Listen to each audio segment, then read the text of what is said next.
Good morning, class family.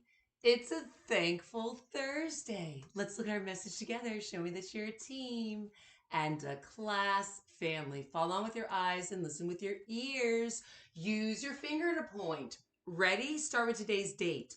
November 2nd, 2023. Dear class family, today is Thursday. We will learn a lot at school. First, we'll learn letters and sounds. Next, we'll learn the letter D. Then we will do literacy centers. After that, we will make predictions before reading a book.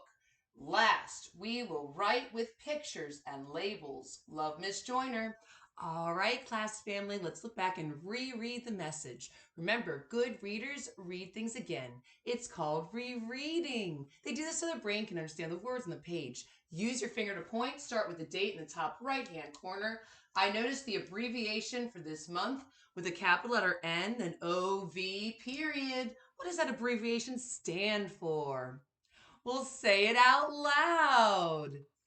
If you said November, great job. Go ahead and pat yourself on the back. Notice how there's a capital letter to start. Good writers and mathematicians begin each month of the year with an uppercase letter. Okay, let's continue rereading. November 2nd, 2023.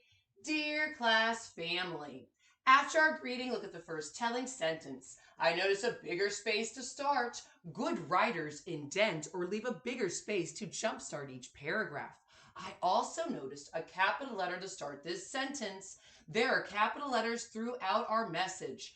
Good writers begin each sentence with a capital letter. As we are rereading, notice all of the uppercase letters within the message that start sentences, and there are some others, like for the day of the week and for certain programs that we do, like Lexia, or if we're doing our closing and signature, there's different places where there's going to be an uppercase letter.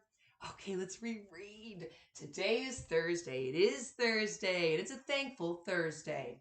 We will learn a lot at school. Oh, that's true, class family. We do that every day to be a portrait of a graduate. And we're working on being a great communicator and collaborator. Remember, speak clearly with your mouth and listen with your ears. That's what good communicators do. All right, let's see the order of what we're doing for language arts first, next, then, and last. First, we'll learn letters and sounds. We will. Well, you're going to use so many resources like our word wall to review letters, sounds, pictures to match that word, American Sign Language, and some YouTube channels. Shout out to Jack Hartman's YouTube channel, Mr. B's and the Singing Walrus. Let's go ahead and review vowels at this time. Remember, on our word wall, the vowels have red in the background. A apple, A, E ed, E, I itch, I, O octopus, A, and U up, In addition to our word wall, we will be using our sound wall as a resource. At school, we have one in the class that's on the backboard, and we also have an electronic version that we project on the smart board. All right, next we'll learn the letter D. We will, and when we are learning the letter D, we're going to use many resources, including UFly, and we're going to be working on D like deed, dog. All right, and when we're making an uppercase letter D, remember, start at the top, pull straight down, pick up, go around, and then close. And when we're doing a lowercase d, you're going to start at the top, pull straight down, pick up, pull around.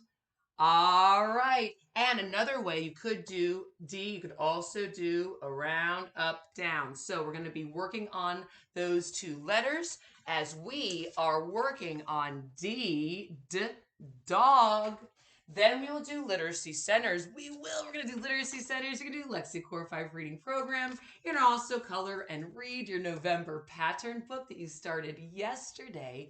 And we're going to build CVC words. We're going to match up lowercase letters on with the magnets on the tray. It's going to be great. After that, we'll make predictions before reading a book. We're going to make predictions. Good readers think What is this book about? And we're going to make predictions. We are going to be looking at a fiction text. Fictional texts are texts made up by the author and are not true. So we're going to be looking at the front cover. We're going to be looking through the book, doing a picture walk, and making some predictions about what it's going to be about. And last, we will write with pictures and labels. Love Miss Joyner, we will during writing workshop. You're going to be using resources. We'll have our word wall on the smartboard. You'll have your alphabet chart that's on your blue folder. You're also going to have paper, pencil, crayons. You'll be using your writing journal for today. And you're going to remember pictures and words can tell who, where, and what happened in the story. Make sure to add those details to your pictures. And when you're labeling and sounding out words for your pictures or when writing sentences, remember to write a letter for each sound. Just like when we tap out those sounds for the beginning, middle, and end, you're going to do the same thing as you're saying the word out loud and writing what you hear. Oh, it's going to be an awesome day in kindergarten. It's fantastic. Get your fans ready. Fantastic. Our do you like question for today of yes or no answers is, do you like oranges? Well, do you? Think about your answer and get ready to be a great communicator and share your reason why. Do you like oranges?